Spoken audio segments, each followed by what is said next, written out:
Good morning, everybody. Hello, this is Becky from Power Tools with Thread, and this is not our situation room. This video series is going to be done separately from the situation room, which is my other virtual stitching retreat if you are brand new to my channel.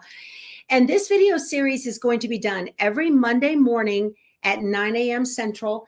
And we are going to be stitching the Brightly Sampler quilt. This is going to be a quilt along, or QAL as it is known in our quilting world. And the pattern is going to come from the Family Favorites book. What's going on here? Oh, I can see it in my camera. There we go. The Family Favorites book. Something's weird, y'all. I can see it. It looks right in my camera, but it's off here. Maybe I'm mirrored. That's strange.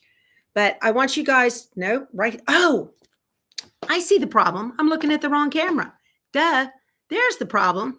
Yeah, I'm a video professional. Absolutely. Let me fix this. There we go. That's what I wanted. I've done to switch cameras around because I had my live this morning in the situation room. So this is from the, oh, no, you don't. Today has been a technology challenged day. Those of you that were with me this morning. Okay, so Family Favorites book from Sherry and Chelsea. And I've got links to all of these below that we are going to use and need. And you will need the pattern book. And the pattern book has a lot of different quilts in it. And it takes different blocks from all over the sampler and puts it in together into one quilt. If you are a beginner, this is a beginner friendly series. You might be an embroiderer. And I know my tech is still on vacation, Tina. Look at that. Oh my goodness, you guys. I hope, well, stop it. I hope we do not have this trouble the whole time. This has to stop. I don't know what is going on here. Let me make sure we've got good connectivity between everything. And Miss Frito thinks she's getting another biscuit and she is not. Nope. No, stay out of my cords. No, ma'am. No, ma'am. Okay. Sorry. All right. It is Monday. I know, Linda. Thank you guys so much for popping in here with me. All right. One of our users in our Facebook group created, see, I'm on the wrong camera again. Hold on a second here. I've got to get this back. Okay. Stay camera. This is what fabric line. Oh my gosh, you guys, I am so sorry. So sorry. I cannot imagine why this is happening. Hold on a second here. We have issues. Which camera? This one. Okay. You guys, I am so sorry. I do not know why this is happening. Maybe we have a little bit of a connectivity problem on the back. Hold on let me move this. This is live, you guys. This is what happens here in the live. I might have some stress on a cord. Yeah, that might be it. Okay. I think I see what the problem is. Hold on. I'm going to come around and make sure the connection is solid on this camera right here. Okay. I think we are good now. I think we are. Okay. And the HDMI cables. Ooh. All right. Well, how's that for the start of the Brightly Sampler quilt along? Hopefully everything stays put now. All right. So Shirley Scott from our Facebook group used the fabric line that I am going to be using to make her Brightly Sampler as well. And she put a picture of it on our Facebook group. And this is what the finished quilt is going to look like. Okay. When you get started quilting, you do need two things to start with. And it's really important. Where did it go? Where did it go? I had it here. Oh, you need to stay hydrated. I've got my iced tea right here. and you need a snack, and the preferred snack is M&Ms. It's just a rule. I don't know. You don't get, your fingers don't get dirty with this or sticky. So very handy. That's always good to have. Okay. So we are doing the Brightly Sampler Quilt from the Family Favorites book by Sherry and Chelsea. All of the things I'm going to talk about are below in the description box. All right, so I like to stay very organized, and one thing I will do is get a clear tub to hold all of my fabrics. That way they're not everywhere. This quilt requires 17 fat eighths and 18 fat quarters. So if you are new, what's a fat quarter? Right? Some of you may be going, I've heard the term and I'm not sure how it's exactly what it is. I know it's a square of fabric.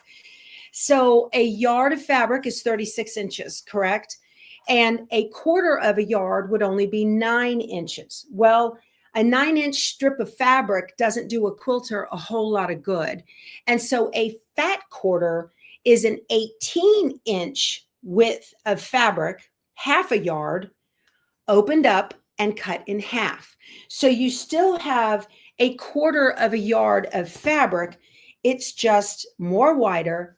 It is wider, and it has a larger footprint for you to be able to use. And so you can get more cuts.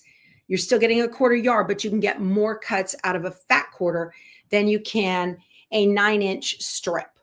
Okay.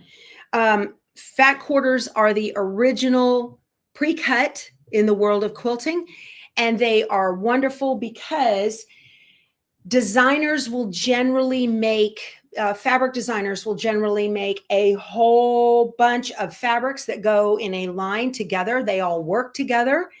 And so you know everything is going to match. So I love to grab more wider. Yeah, that is a term. I know, right? So I love to grab a fat quarter bundle, which is what I did. I picked up Strawberry Lemonade by Sherry and Chelsea. The particular quilt that we're going to make in the book is made with the Laguna Sunrise line.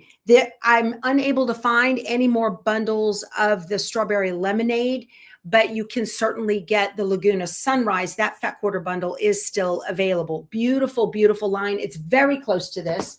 As a matter of fact, I received in, I think it was a Sew Sampler box, was it?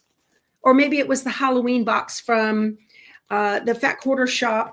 This is 6 fat quarters of Laguna Sunrise, and it just blends beautifully even with the Strawberry Lemonade. So either one is going to be beautiful. This is also a great quilt if you've got a fat quarter bundle in your stash that is 32, 33 to 35 fat quarters. Now, I want to get into the book, okay, and show you how to read this pattern book. Oh, also, let me pull this up right here. I was talking about it this morning on my blog, powertoolswiththread.com. I have a post to do the Brightly Sampler quilt, and there is a schedule. I made a schedule for us, and this is going to show you every week what we are going to do. Now, I am not going to be here on Monday, January 20th. I will be in Ontario, California for the Road to California Quilt Show. If you're in California or thereabouts, come on by, come see me. I'd love to meet you.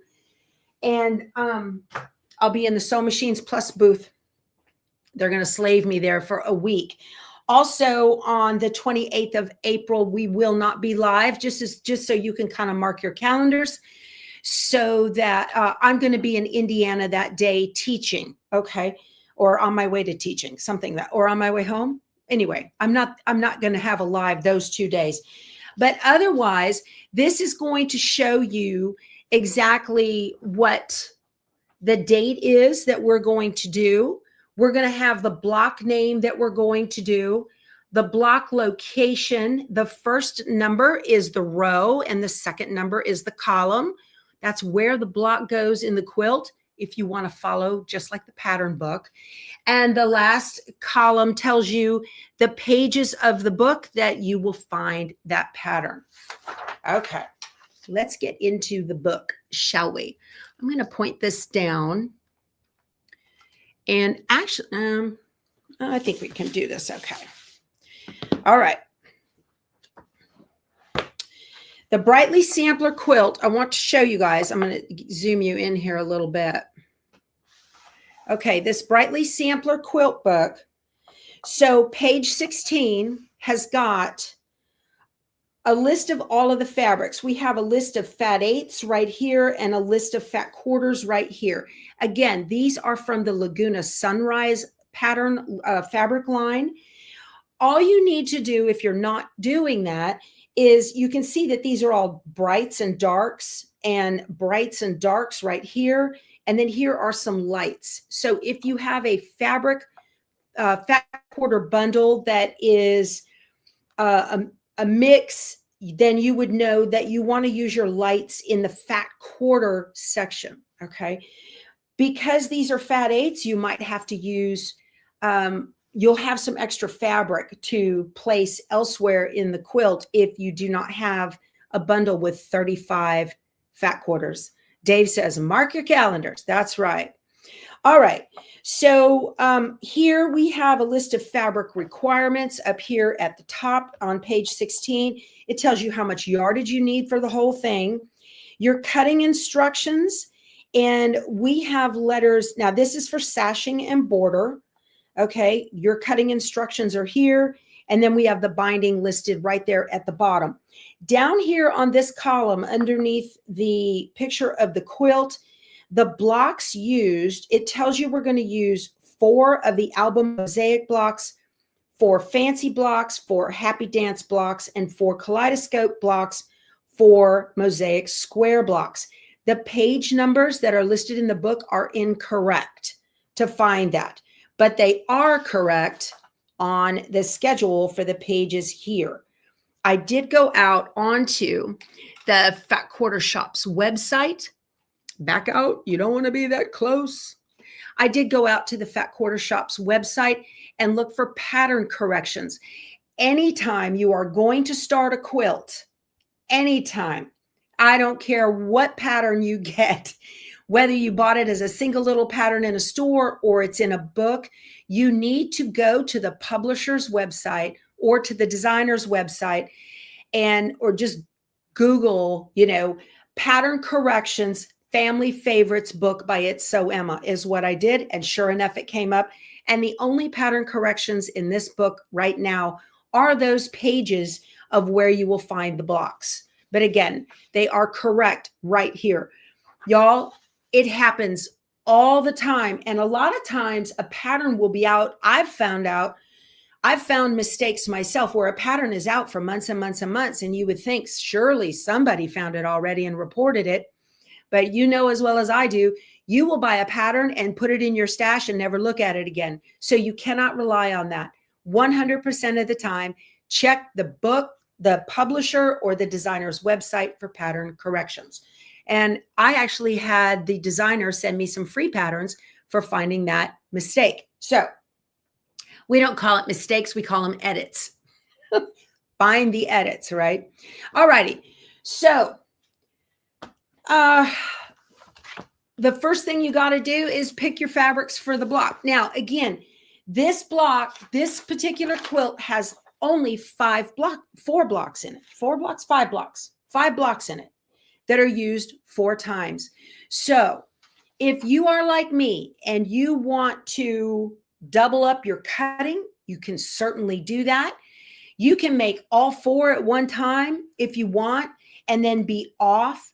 During our schedule, we will have some days where I'm going to sew a block a week. Okay. I'm going to sew a block a week because I'm going to move my sewing tempo down to the beginner quilter. But me personally, I like to cut multiple blocks at one time if I can. I like to get all my pressing done. I'm what's called an assembly line sewer. Just do everything all at one time and have it prepped and ready. For this first video, I'm going to do one block. Okay. And that's it. So, you didn't catch the page, you use the name of the block. Well, there you go, Elizabeth. That's a way to do it too. So you just need to make sure. Yeah, some people ignored that completely. I just wanted to touch on that and use that as a reason to tell you guys to go ahead and always look for pattern corrections. Okay. Are you guys ready to get started? I know I am. All right. You have all the pieces cut for the first 4 blocks and plan to sew those today. So Wendy, atta girl. That's the way I would do it. And I like to cut all my pieces ahead of time. And then I use my 20-minute a day method. I sew for 20 minutes a day, or I cut for 20 minutes a day. And that's how I get through these. So a lot of you will finish up much sooner than the beginners. But on those 2 days that I'm not going to be here, you can use that day to catch up on blocks. So that'll give you something to do since you've already got that hour marked off on your calendar, right? Okay. So today, the first block we're going to stitch is called the album mosaic block. And this is a very simple block. If you have not yet watched my video on how to make perfect sew and flip points, I've got it linked below. I think it's right at the top underneath. It says down below the video, it says more ... Click on that and jump there. If you're on a phone, the second, it might jump you to Amazon. But if you're on a tablet or a laptop or desktop, it opens up all of the links below the video. And I've got a YouTube video on how to make perfect sew and flip points. You absolutely need to watch that video and understand the concept on the sew and flip to make it right. You absolutely need to do that, all right? Because this, I think every single block in this, nope, the one that looks like a little tic-tac-toe does not use it, but every other one does. Which one is that? The fancy block is the only one that does not use a sew and flip. Every other one of them does. And in order for you to get your pieces the right to fit, you need to understand. And I will talk you through that too. We will talk through it as we go and I'll explain why. But if you've watched that video ahead of time, I think it's like 14 minutes long, but I was working on a Lori Holt quilt and it's going to explain to you the concept behind it, which is important for you to understand so that as you go forward in your quilting journey, you're going to go, oh yeah, I remember on these sew and flips how to do that. And in this particular quilt, it's important because you can do multiple blocks at one time, right? Because we're doing 4 of each of them. If you're doing 4 of each of them and you've got all your blocks and you're marking the diagonal line on the back, you're going to want to understand that you need to mark that short side because that's the side that's going to be cut off. If it sounds like too much right now, don't worry about it. We will baby step this, okay? Make sure I'm not missing anything. You guys using foundation paper?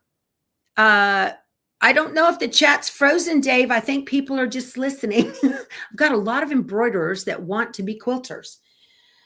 Okie dokie. I have, I believe Betty Boop is lurking in the background. She can field any questions that I miss in the chat.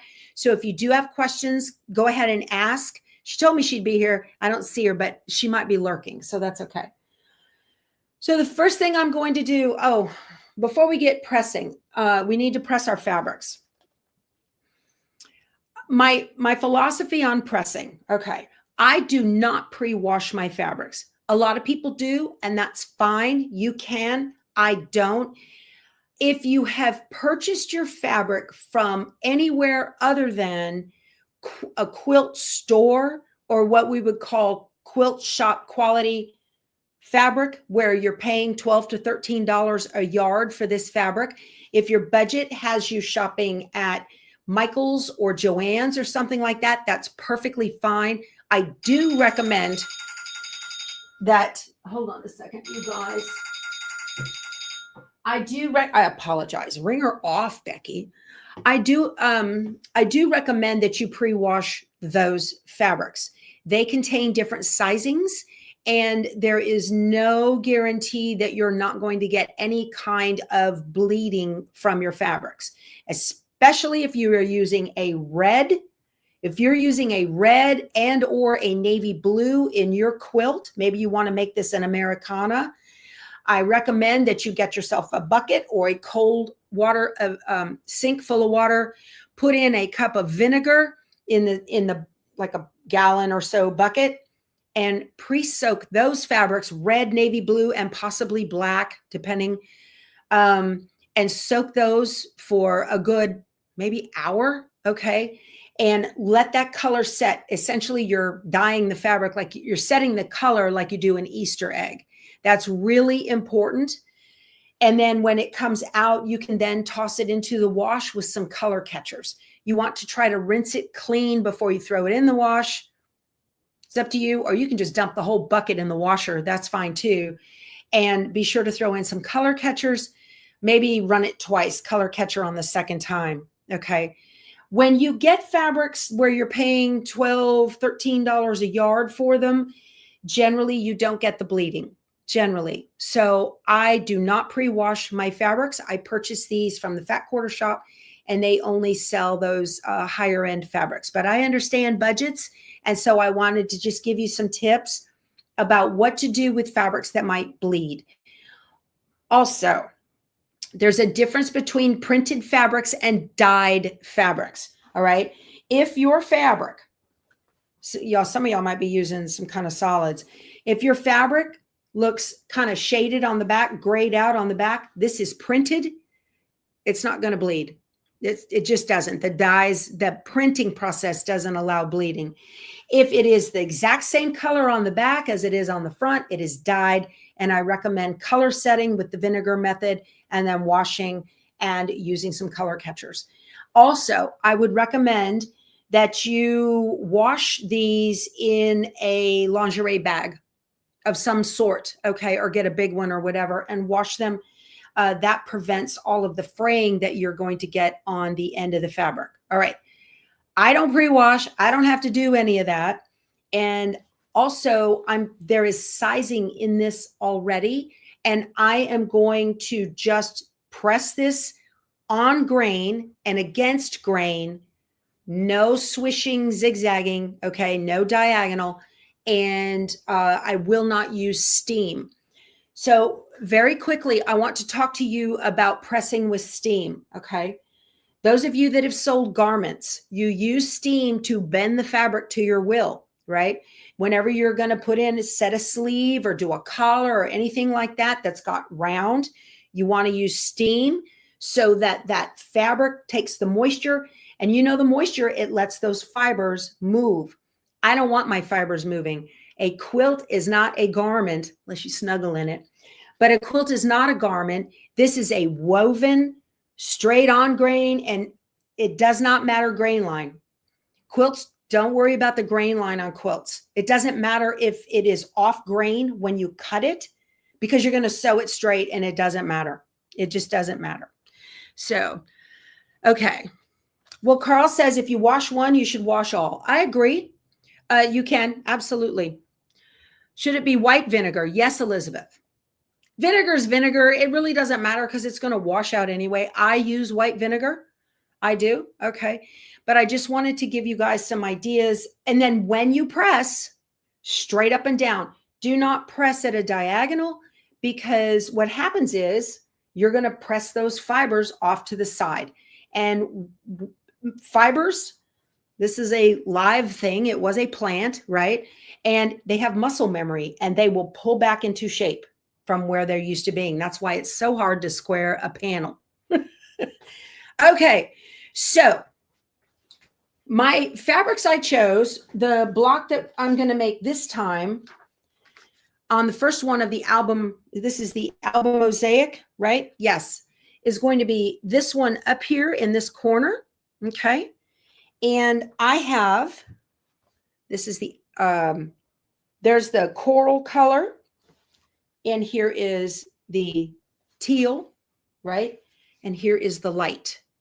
So a lot of times we will call them light, mediums, and darks. This quilt pretty much uses all dark, what we would consider dark value fabrics. So brights, okay? Let's see, we haven't missed anybody. All right, so I'm gonna go to the ironing station And you guys are going with me, but we're not taking a road trip this time. Now we're just going to do it with the touch of a button. Woo, magic. My very scorched ironing surface here. Okay. I'm using the Sapporo 527 gravity fed iron, which allows me to only put moisture in it when I want it. So I've had this iron for probably 10 years. It does not spit. It's ugly, but effective. So I will lay out my fabric flat, okay? And I'm going to start in the middle, and I am pressing straight up and straight down. Now, if you have, okay, if you have a very, very deep crease you cannot get off, then you may want to use, I have half and half Mary Ellen's Best Press and some water. Okay. But this is the way that I iron my fabric. And I generally only iron what I need. Let me see here. You know what? The one thing I did not get ready were my alpha bitties. I need to do that. Alpha bitties are a plastic tile from the Fat Quarter Shop that you use to identify your cut fabric pieces, because then the pattern's going to tell you connect A to B type thing. Okay.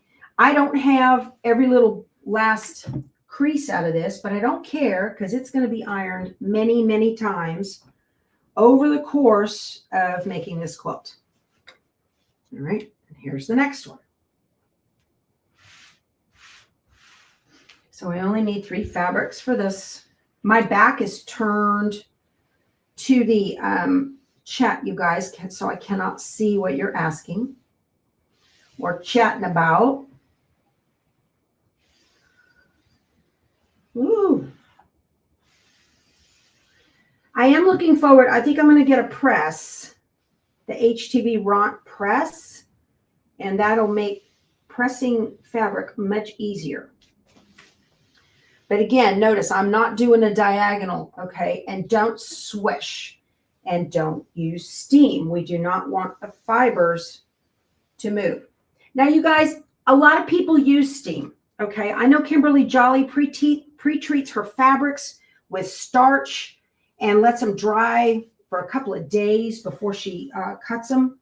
The point of that is to get the fabric to be as close to being like paper as possible, so that everything stays where you want it. You can certainly do that method. I don't. There's no right way. She also uses a very large press to press her fabrics. Kimberly Jolly owns the Fat Quarter Shop. Okay. Okay. So we'll be here every Monday at 9 a.m. Central to put all this together. And I'll take you through it. Now, this is the future. We will not be going over pressing and all of that. We're going to press, but I'm not going to go all into all that other noise. All right. So these are finished, and I'm ready to go get them cut. All right. Ta-da. It's amazing what happens when you have the plugs in tight. All right. So everything is all cut. Again, you're going to start your fabric. You like it like that. That's great. Yeah. Quilt wench. Yep. I love the teal and pink combo too, Betty Boop. I do. Betty Boop is my quilty buddy, Lisa. She and I used to actually work together when we were both had a day job. So we were in the same organization. All righty. So let's talk about selvages, shall we? I prefer to cut from the selvage edge up. There's no guarantee when your Fat Quarter bundle or any of your fabric, maybe you're working on fabric that has a bolt fold on the end of it, and it's a whole, big piece off the bolt. There's no guarantee that the bolt fold is straight, but your selvage edges will always be straight. When I was pressing out the fabric for the Quilted Snowman, a Lori Holt quilt that I'm working on, When I started pressing the background fabric, the bolt edges, the selvage edges were straight together. When I got to the end of 7 yards of that, there was a 5 or 6 inch difference on the selvage edges. They, so when I pull them together, now the bolt fold is all, kind of wonky. So that's just me personally. That is, Carolyn's asking how big a piece of background am I using? The background fabric required for this quilt is 3.5 yards according to the pattern. So yeah, 3.5 is what you need for background fabric. So you can get all of that information from the pattern book. Okay. So another important thing besides a drink and a snack is a new rotary blade when you start. So let's talk about rotary blades, shall we? Let's talk about rotary cutters. All different brands of rotary cutters, 45, 60s, and a 28. The 28's over on my little ironing table over there. I prefer the 45. Some people prefer the 60. It's completely up to you what you want to do. My favorite rotary cutter is an Olfa, again, available at the Fat Quarter Shop. Everything you need. Y'all, I'm partial to them because they're my neighbors. I live southeast of San Antonio, and they are just up I-35 from me in Buda, Texas. Well, Kyle now. So I just prefer to shop with them. Fantastic customer service, fantastic selections. So no directional background fabric, Sharon says. That's absolutely right. We don't like directional background fabric. I do need to get my I need to get my background fabric cut, don't I? So I've got my color choices all done. Let me find the album Mosaic. And I'm just going to look here in the book. Okay, I'm going to bring this down a little bit. The album Mosaic is on page 8. That block is on page 8. So they give you a choice here. So you can, here's a picture of what you need, A, B, C, D, and E for your alphabetties. These are labeled. And your cutting instructions, you have cutting for 1 block, or it says sampler blocks. So if you cut 1, this is what you need. If you cut all 4, this is what you need. So you can do this, and it tells you how many of each one. All right. So let me get this here. I got to make sure that I keep things on the down low, you guys, because I cannot give away the patterns. And so you guys will need to get the book in order to know how big and how many to cut. Tiny Talk Tina, you get the book. I have a link below the video to the Fat Quarter Shop, and you can click there, and that's where you'll get the book. You will love it. All right. And the block finishes at 12.5 square. All of our blocks will finish at 12.5 square. Okay, so my background, let me see. I'm gonna show you how I cheat on the background fabric when I do this. So I don't want to unfold and manhandle this background fabric all the time. This came with what I need for the binding. Okay. And then here's the background fabric that goes with this line. All right, let me show you what I do, and I cheat. Let's go back over to the ironing board. So I'll open this up, and the way they folded it, I'm going to fold it, let's see, a little bit different. Is this both edges or just one? This is one edge. Okay. So I'm going to put my edges together. And I'm going to fold this in half this way.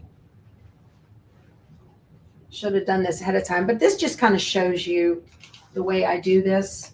So I put my edges together here and get it in half, and then I'll fold it. And as I fold, I want to make sure that my open edges are available at the bottom, or at least I can get to them. Okay.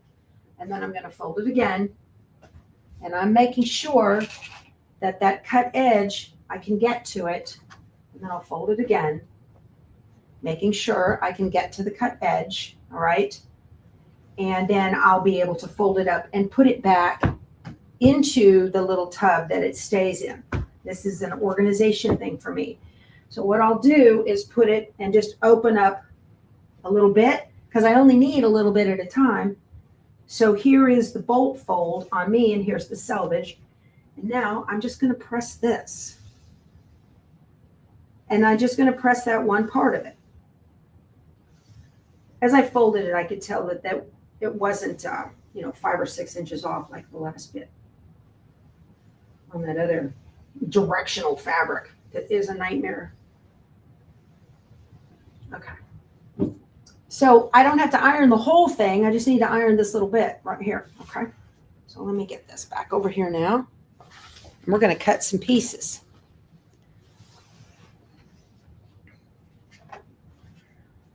All right. So let's talk about cutting. Again, you want to have a new rotary blade. I need to replace the one that I have. Let me get a new blade and show you how to do this. 60s. That's not the right one. That's not what I want. Oh my goodness sakes. I just bought 10 of these. That'll work. Okay. Yeah, that wasn't planned correctly, was it? All right. So new blade. If you get these one at a time, you can mark. You don't need to mark the case, and you can just swap out, put the old blade in this case right here when you're done, and throw this away in the case. You like my flip-flops? Yeah. It's all I wear in South Texas. My feet get hot. Okay. Very rare that I'm in full shoes. So to change your blade out, how many of these? It looks like I have 2 in here, maybe. Yeah, I've got, this must have been a case of 5. So I have another one of these cases, and it's marked used. I put on a Sharpie. So all my used blades go in there. All right.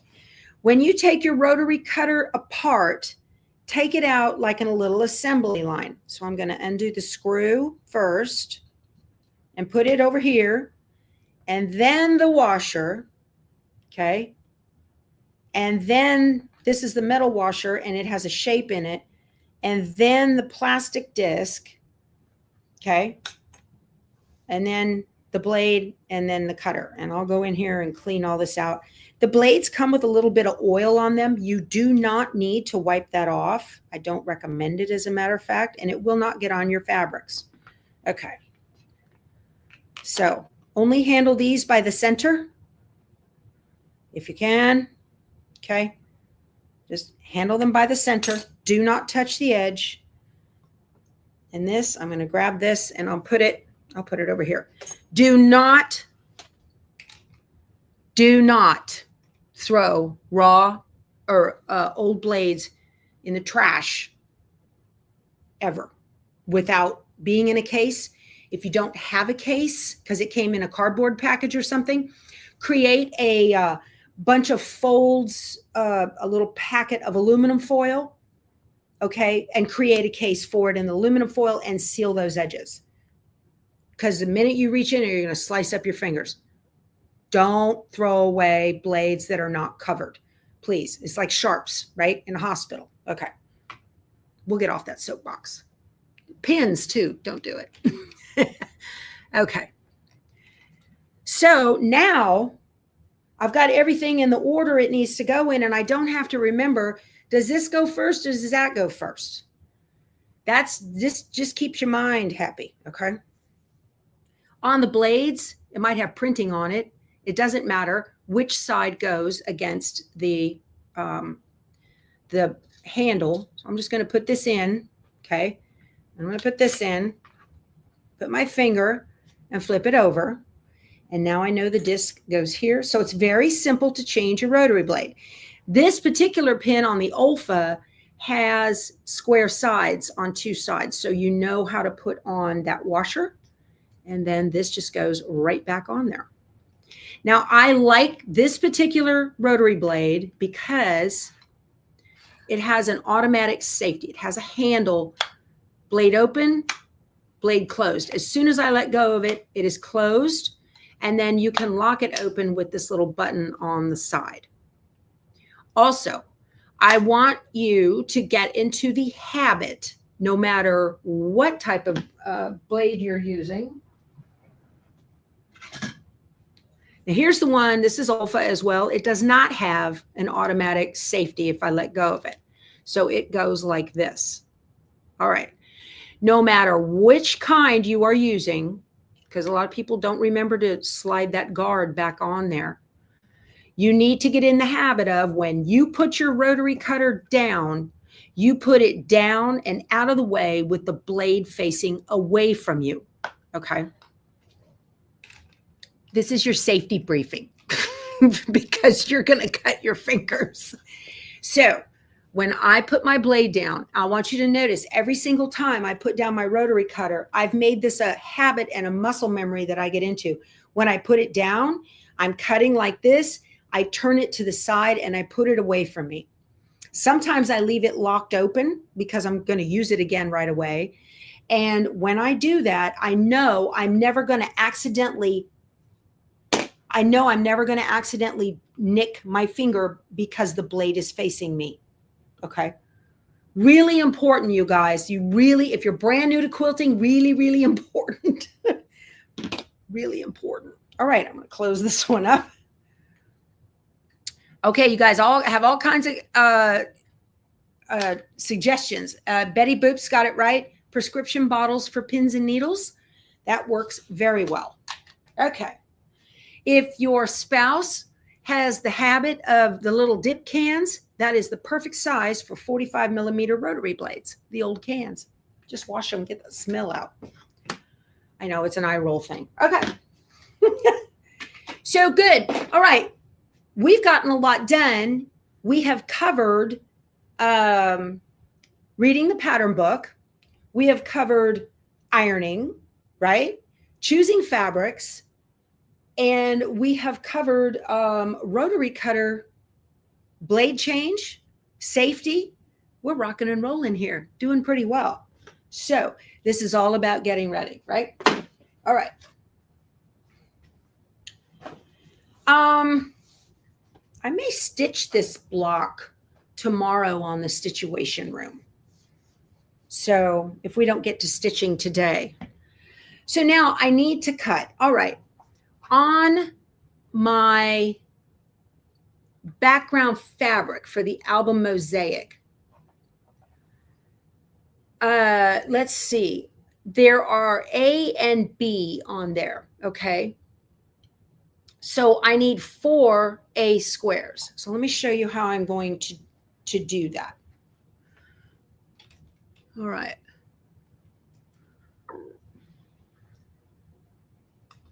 My little buttons you can see. It's my little camera switcher. Okay. So again, look at this background fabric. I still have not unfolded it, so it's not everywhere, right? I just only have it kind of what I need. All right.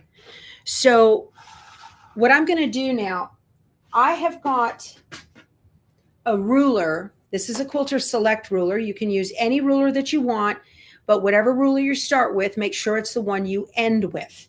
So because the lines on rulers are different, but as long as you stick with the same thing, it'll turn out fine. Okay. So this particular ruler, and I highly encourage no matter what ruler you get, that you get one. Let me show you. Let me zoom in just a little bit. You get one that has an extra 1/2 inch over here on the side. A lot of times you're going to cut blocks that are 4.5, 6.5, whatever it is. And this extra little half just makes your life so incredibly easy. Okay. So let me get back here.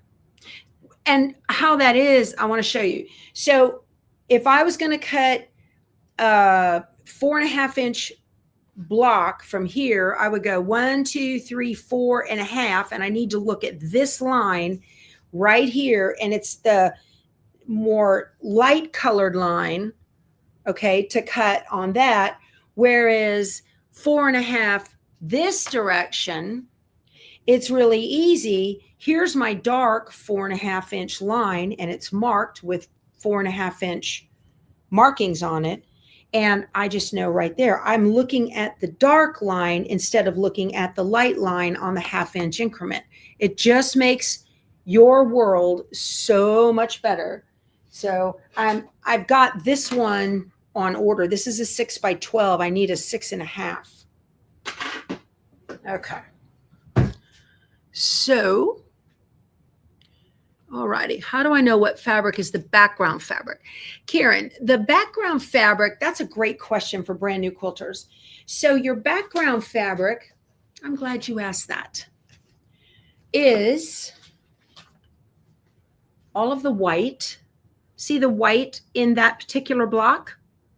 Okay, that's called background fabric. All the other fabrics are to make up the block. So the background is the back. Usually that's the part that is sewn into the quilt. On this one here, the background fabric is not the orange. Okay. So generally your colored fabrics will be what you use to piece the pictures together or the shapes or whatever it is.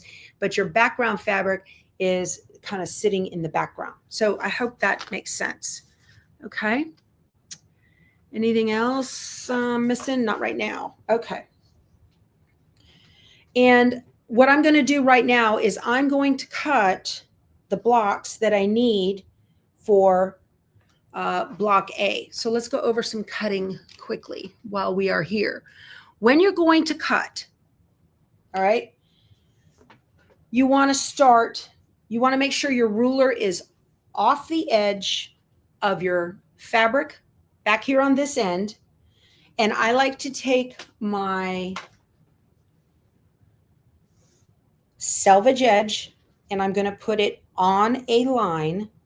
And it doesn't matter that this side over here is not even. I'm on my very first cut, I will generally cut just a little bit extra and then flip a piece around and clean it up. So I am making sure that my selvage is on a straight line here, so I know I'm going to cut straight. Again, you don't know that it was printed straight. You don't know that it was cut straight from the store where you bought it. So you need to be making sure that this is all straight down here. That's my preference. I don't like to cut from the bolt fold, okay? And when I cut, I'm going to cut just a little bit extra, making sure that I get the most narrow piece in the cut, okay? And you want to start from back here, off the edge of the fabric. You're going to place your hand. Don't ever put your finger over the edge of the ruler. That is a no finger zone. This is a no finger zone always. Is important, y'all. No finger zone. Your hand goes here. I like to spread it out. They have handles for those of you that have dexterity issues. I use it here, hold it still, walk it, and just start here and push all the way up in one single motion. All the way like that. Don't be doing this. If you need to do this, you need a new rotary blade. Okay. No finger zone. We don't need any of that. Okay. These are just habits you need to get into as a beginner quilter to form firm foundations to keep your fingers from getting whacked with a rotary blade. Linda, you need 3.5 yards of background fabric. That's in the pattern book. That's also on the getting ready printout from the Fat Quarter Shop. Okay. Okie dokie. I'm going to do this. I got to pull this up. I'm going to make my first cut. And on, let me make sure I got room for this. I got so much stuff on my table, y'all. So much stuff on my table. So as we go on, I won't be going into all the safety lessons. I won't be going into all of the details that I have this time. All right. So the first thing I'm doing is I'm making sure that a line on my ruler is even with a line on my mat. So my fabric is on a line of the mat, a horizontal line. My ruler is matching a horizontal line. Okay. And it's just a little bit larger than what I need because my edges are not even, and then I will clean them up. So I'm just going to squeeze this to open it up, and I'm going to start back here. My hand is up and away from the edge. I'm going to push and move my hand and push. Okay. Now, before you move the ruler, okay, before you move, let me move this down just a little bit. Before you move the ruler, you want to take your fabric and just pull it away a little bit so that you know you got a good clean cut. Okay. And then I'm going to turn this. I'm going to turn this around. All right. I'm lining it up with a line on the mat. I don't necessarily have to because I have lines on the ruler that will work. And then I'm going to cut it again. You guys, I learned to cut from a Craftsy class called Cut to It. If you have Craftsy, you might look into getting that class. Here's my little bit extra, and now I have a perfect width of strip for this particular quilt. Okay. And now I'm going to turn the fabric to the side, and I need to cut 4 of this block. Now, I'm going to be cutting a much more narrow piece. And so to cut that narrow piece, I'm going to use a smaller ruler, and I'm going to trim off the selvage and get rid of that. Actually, this is the way I like to do this. I'll take my folded end from the bolt fold and put it right down, line it up exactly. Okay.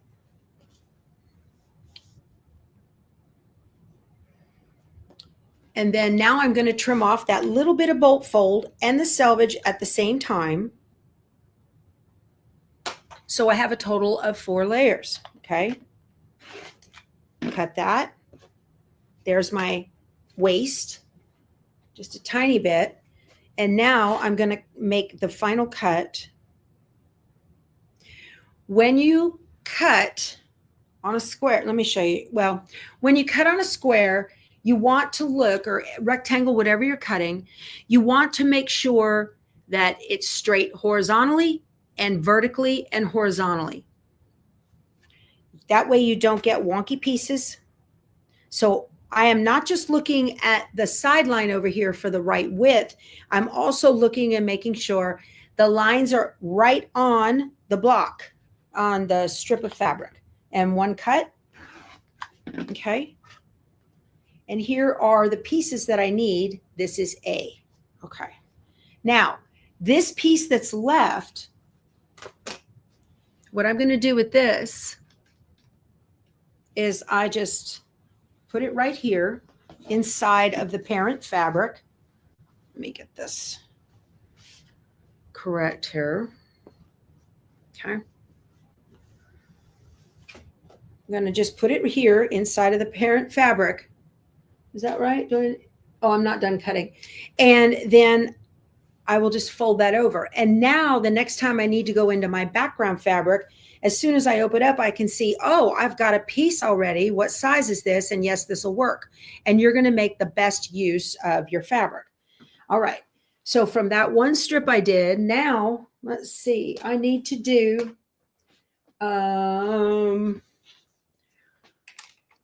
I need to make some rectangles out of this. And so what's left of this, get these straight. And I'm going to go ahead and cut those. And this is going to be B.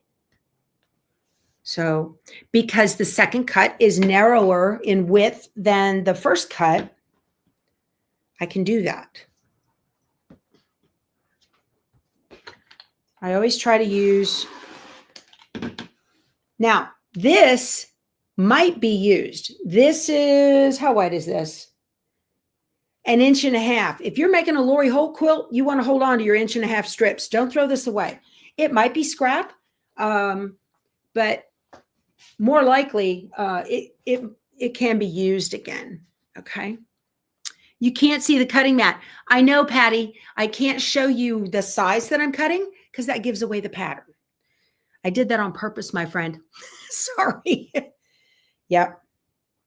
Did that on purpose. Let me make sure I have enough. Let me see. 1, 2. Yeah, I'm good. All right. Yeah. She says, I got it now. Yeah, I can't. That just, okay. I'm going to cut this size first. Yeah, I told the Fat Quarter shop that I would not be giving away the pattern. So I was going to do a sew along. Most of the time when you're doing a sew along with somebody, I have this tiny bit of waste. Most of the time when you're doing a sew along with somebody, they show you the finished blocks and they show you how they're putting them in the quilt or whatever, and don't actually go through the entire process of what it takes to be able to put it all together, give you tips and tricks and that kind of thing. Lori Holt does, but you still have to buy the pattern book to know what the sizes are. Okay. All right. So these are the blocks that I need. This is going to be B. So I did not grab a project board. I'm going to show you guys. Okay. So this is a Lori Holt project board. Now this is the 18. If you are making more than one at a time, this one is a good size. The 14 is perfect. Do I have a 14? I don't have a 14 that's not being used, I don't think. Let me see. I don't think I do. I love these things. You can also make your own. They're pretty neat. This is about a 14. This one I got from the Fiber Co-op up in San Angelo, Texas.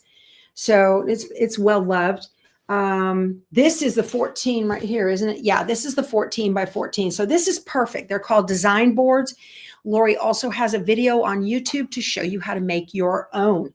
So if you have some leftover binding laying around, that is a perfect use to sew your binding scraps together and create yourself a design board. All right. I also need my alphabetties. Alphabetties are alphabetic tiles. I have in here the single letter. I've got a link to these below. If you're ever making an Elizabeth Hartman quilt, you need the double letters as well, because she goes A, B, you know, she goes all over. So I'm going to dig out, I just needed A through E. This video might go just a little bit long, you guys, because we're just starting. Okay, here's my B, my C.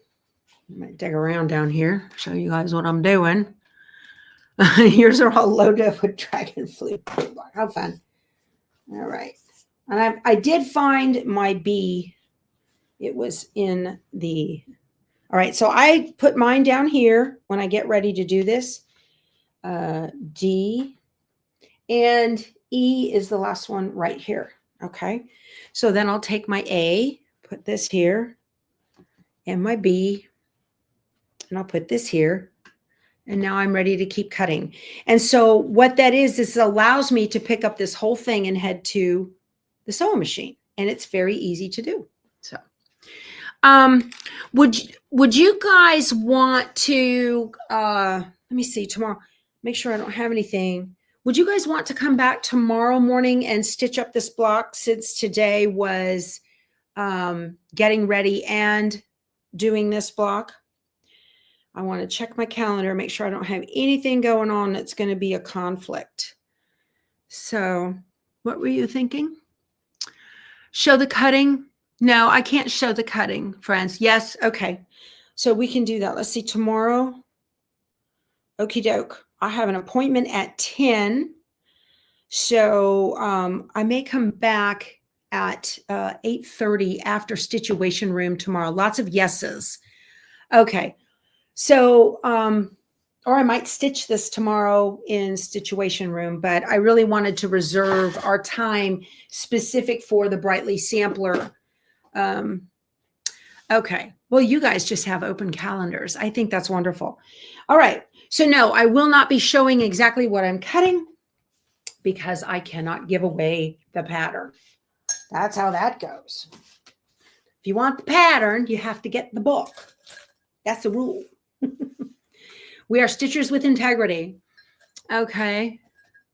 You're going to be watching to be a better quilter. Awesome.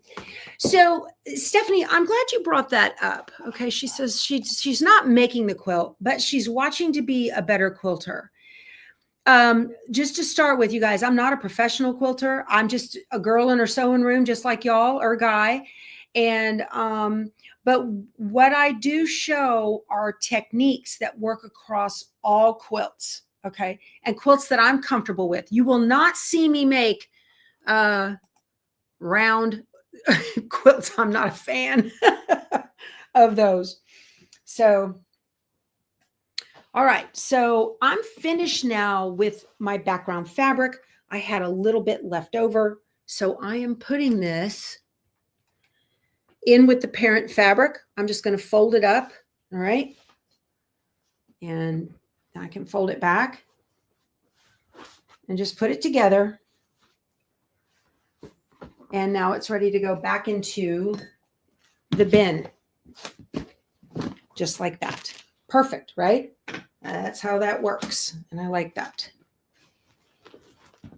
So my binding fabric, everything is all together. All right.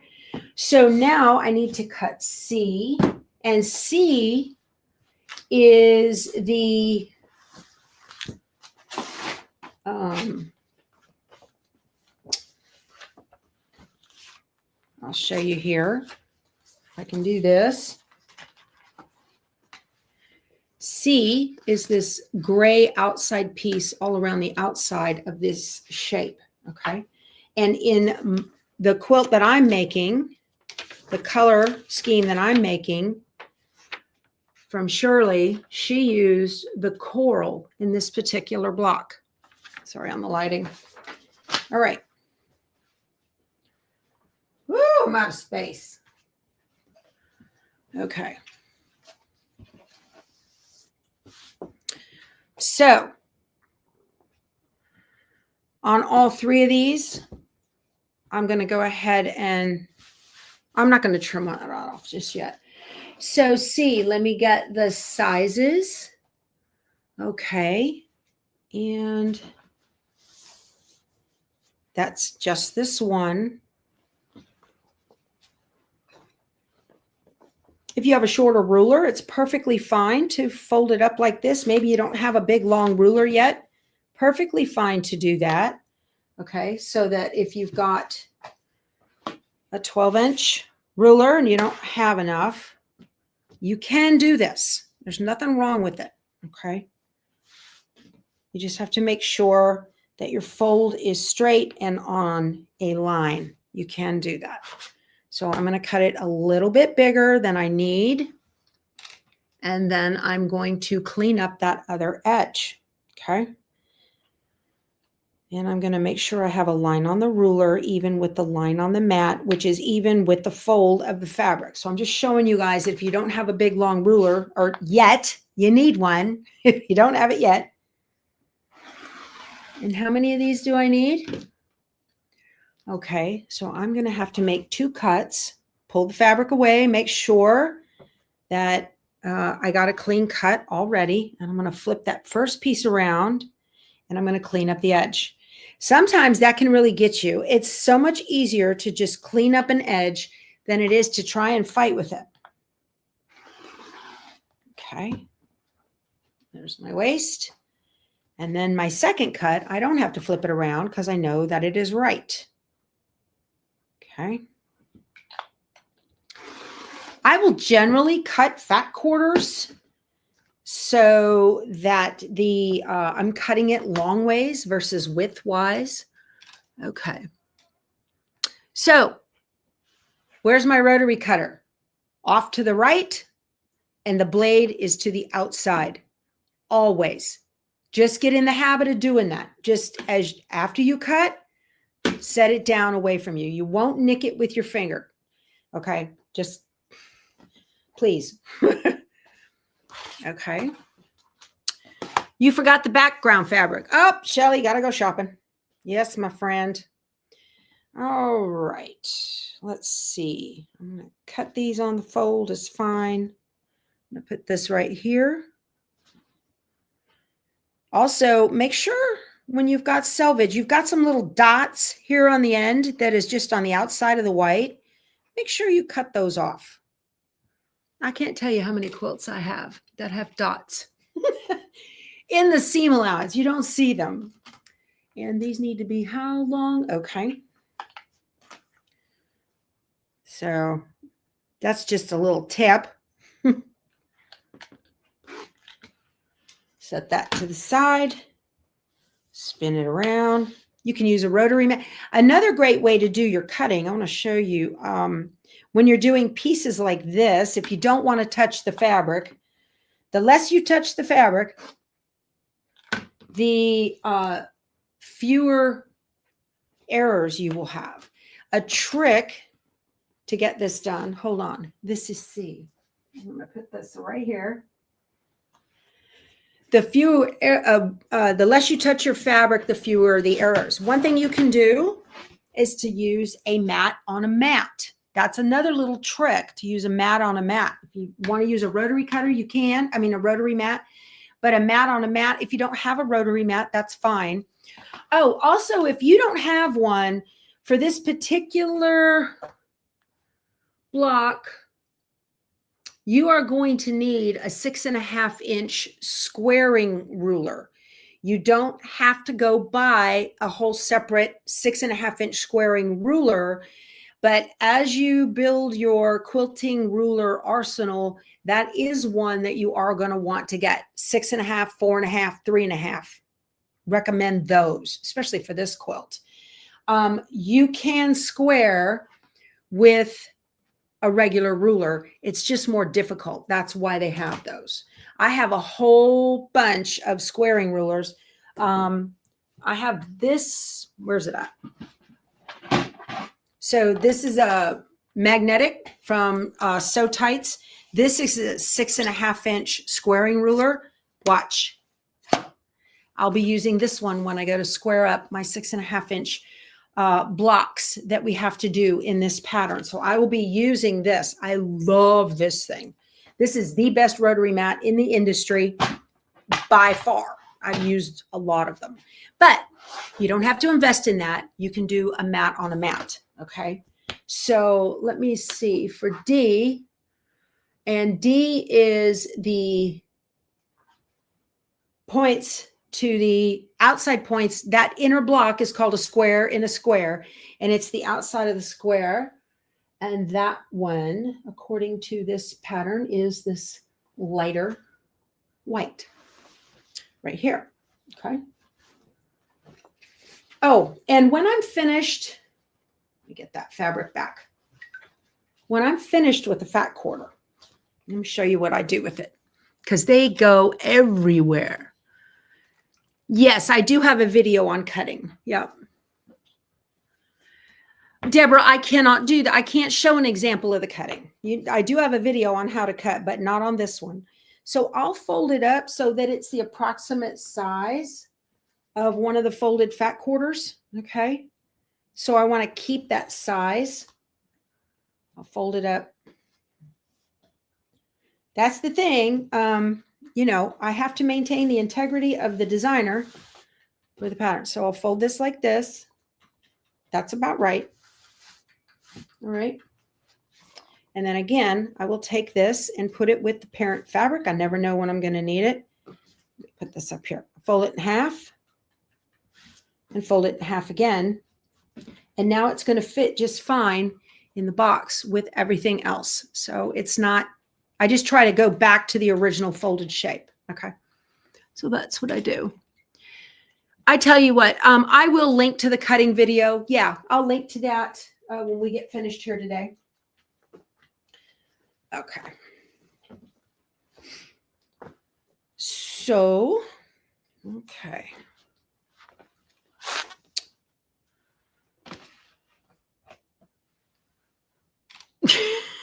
Linda says, I got to go shopping. I'm sorry, Hubs.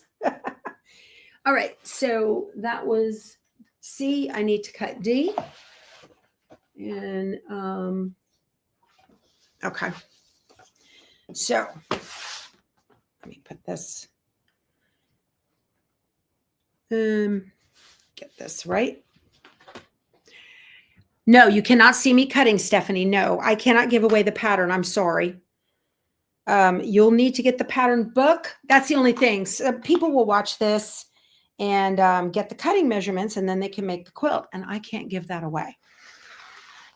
That's the only thing you will not see is the exact cutting measurements on this quilt. Okay, so now I want to cut this other side. If I don't want to fiddle with turning it, I can just turn the mat on a mat, very handy.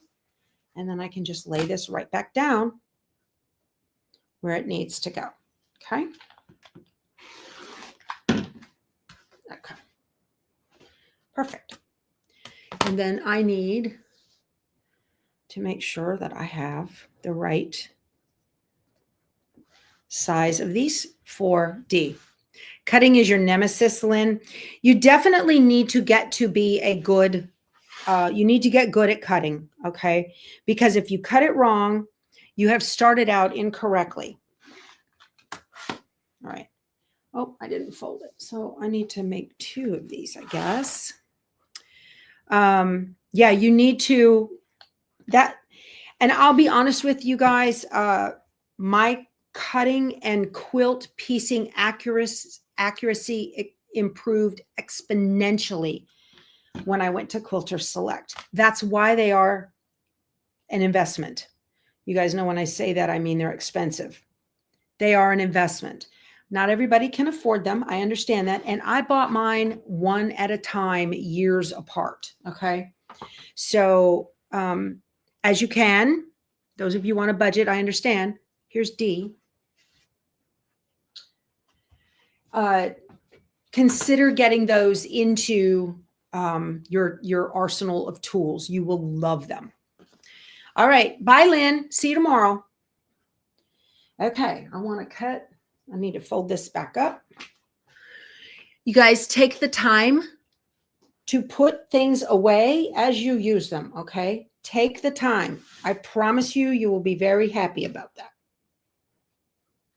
Otherwise, your fabric is going to be one hot mess.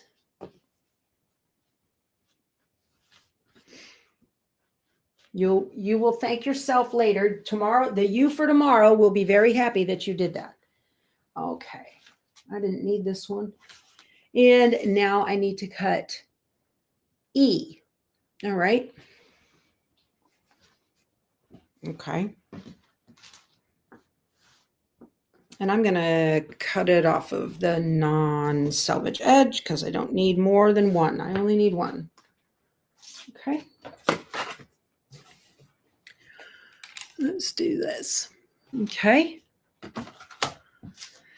Yeah, so Peggy got hers on a Quilt Shop hop. A lot of times they offer discounts then. Also, you guys, if a quilt shop is sadly going out of business, see if they have any Quilter Select they're wanting to get rid of. Black Friday sales, if they have got. Okay, let me stop that thought. Okay, I only need one block, but I'm going to go ahead and cut an entire strip because I don't cut corners out of a block. I just don't. I don't like that. That's just me. That's just me. But I'll have plenty left because I keep the scrap with the parent fabric. Okay. All right. So I've cut one strip, turn my mat, and clean up the edge just a tiny bit. These little things are just kind of weird stuff I have learned over the years that I've been quilting that just make everything better. Every little bit matters. You wouldn't think that it does. I used to think it didn't matter. Oh, it's just not even 1/8 of an inch. Y'all, it matters, especially when you're doing not every quilt. You know, you can get away with a jelly roll race, right? But especially when you're doing like Lori Holt quilts or Elizabeth Hartman quilts, like this one, you need to make sure that your cutting is accurate so that your piecing is accurate. Okay. All right. So all done with this one. And I'm going to put it right here. And there's E. Okay. We are all cut, all done. Perfect. So now, see, this is great.